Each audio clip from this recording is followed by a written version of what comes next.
Hey, bonjour. Aujourd'hui, ça fait 7 jours qu'on n'a pas vu les ruches.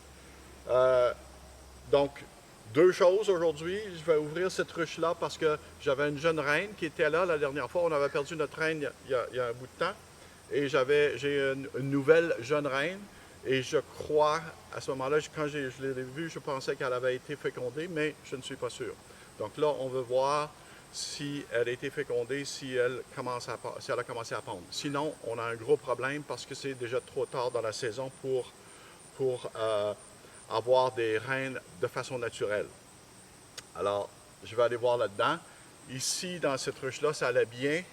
La nouvelle reine pondait, elle pondait depuis un bout de temps. Il y avait beaucoup d'œufs, il y avait beaucoup de larves, donc ça allait bien. On va aller voir si le miel, il commence à produire du miel. Alors, on va commencer par l'ouvrir. OK, alors ici j'ai des œufs. Vous ne les voyez pas là parce que c'est très difficile à voir, c'est tout petit, c'est tout petit. Mais croyez-moi, j'ai des œufs. Ça veut donc dire que ma reine, la reine qui m'inquiétait, elle est là et elle fait son travail. Elle vient de commencer, il n'y en avait pas beaucoup, j'en ai pas vu sur les autres, cadres, mais ici j'en ai. Alors la reine est là quelque part puis elle fait son travail. Elle a commencé à faire son travail. Donc c'est une bonne nouvelle. Alors voilà notre reine, elle est là.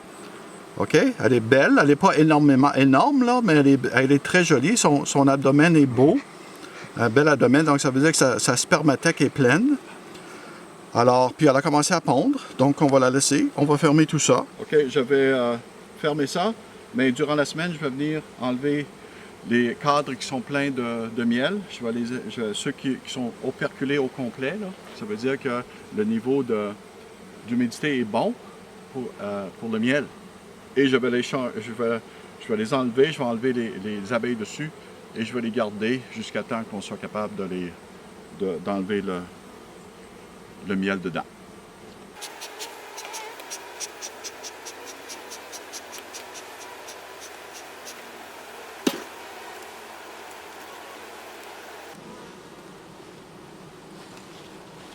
OK, j'ai un beau cercle de ponce, ce que je cherche.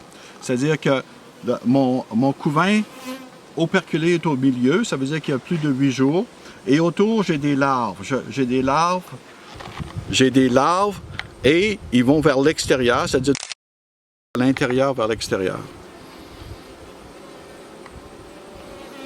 Alors regardez, il n'y a rien de fait, il n'y a pas de travail de fait encore, parce que je viens de mettre cette hausse-là il y a 16 jours.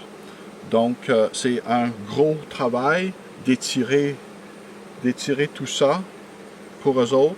Il faut qu'ils fassent avec de la cire, qu'ils produisent de leur glande cirière. Alors c'est un long processus pour faire tout ça et ça prend beaucoup d'énergie. Et ça prend une grosse population pour le faire. Et ma population n'était pas si grosse que ça parce que j'avais perdu ma reine pendant un bout de temps dans un essaimage. Alors ici, j'ai une ruche qui est très en santé. Beaucoup de couvains de tout âge. Alors c'est une ruche, j'ai pas vu la reine, mais la ruche est extrêmement en santé. Il y a beaucoup d'œufs, elle pond, elle fait son travail. C'est une jeune reine, donc elle peut pondre jusqu'à 2000 œufs par jour. Donc ça va très bien ici. Dans celle-là, on a vu la reine et on a vu qu'elle avait commencé à pondre. Donc, j'ai espoir que ça va continuer, ça va bien continuer et que nous allons avoir une belle ruche en santé là aussi. Au revoir.